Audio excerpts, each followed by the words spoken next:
করলা খাওয়ার একটা ম্যাজিক জানা লাগে। করলা ভাজি সবাই পছন্দ করে, কিন্তু তরকারিটা অনেকেই পছন্দ করে না। তো আমার করলা ভাজির থেকে করলার ঝোলটা অনেক পছন্দ।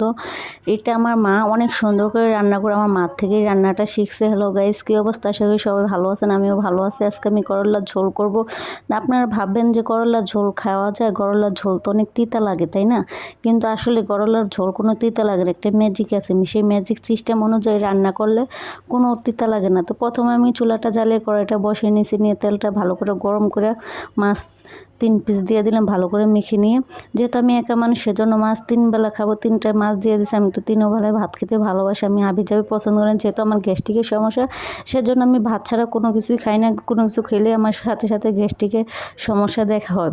তো যেটা বলছিলাম, সে যে করলা তরকারি রান্না করলে ঝোলটাকে তিতা হয় না, করলা খেতেও ভালো লাগে। বোঝাই যায় না এটা করলা রান্না করছি না কি রান্না করছি। প্রথমে করলাটা ভালো করে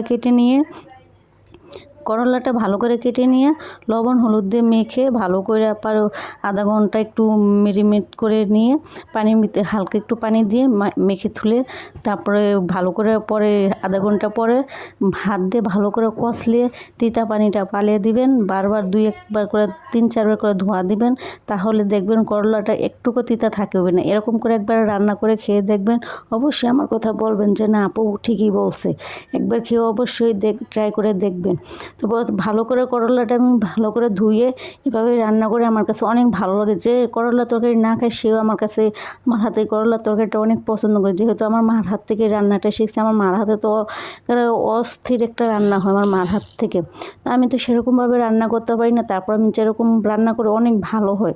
তো প্রথমে আমি পেঁয়াজটা ভালো করে ব্রাউন কালার করে ভেজে নিয়েছি, নিয়ে করলাটা আলুটা ভালো করে ধুইয়া ভেজে নিলাম। ভেজে নিয়ে পরিমাণ মতো আদা রসুন বাটা দিয়ে দিলাম, কাঁচামরিচ দিয়েছি পরিমাণ মতো, হলুদ গুঁড়া লবণ পরিমাণ মতো দিয়ে এখন তরকারিটা ভালো করে কষে একটু হালকা পানি দিয়ে আর একটু কষাবো।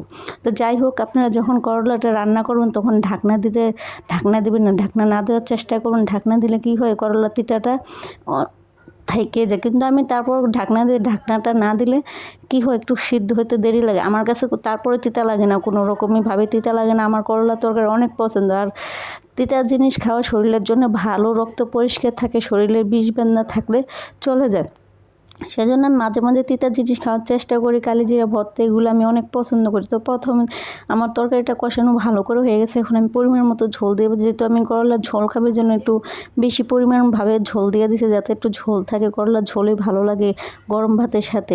তো ফাইনালি আমার রান্নাটা হয়ে গেছে। এখন আমি হালকা করে জিরার গুঁড়ো পরিমাণ মতো দিয়ে দিয়েছি, দিয়ে দেখলাম এখন তরকারির কালারটা অনেক সুন্দর আছে। যেহেতু কাঁচামরিচের তরকারি, সেজন্য কালারটা অত বোঝা যায় না, কিন্তু তারপরে দেখুন কালারটা অনেক সুন্দর হয়েছে।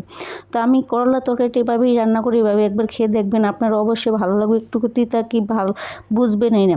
তো আজকে ভিডিওটা এই পর্যন্ত। পরবর্তী আরেকটা নতুন ভিডিও নিয়ে চলে আসবো আপনাদের মাঝে। আশা করি আজকের রান্নাটা আপনাদের অবশ্যই ভালো লাগছে। যদি ভালো লাগে একটা করে কপি লিঙ্ক করে দিবেন, সবার কাছে শেয়ার করে দিবেন।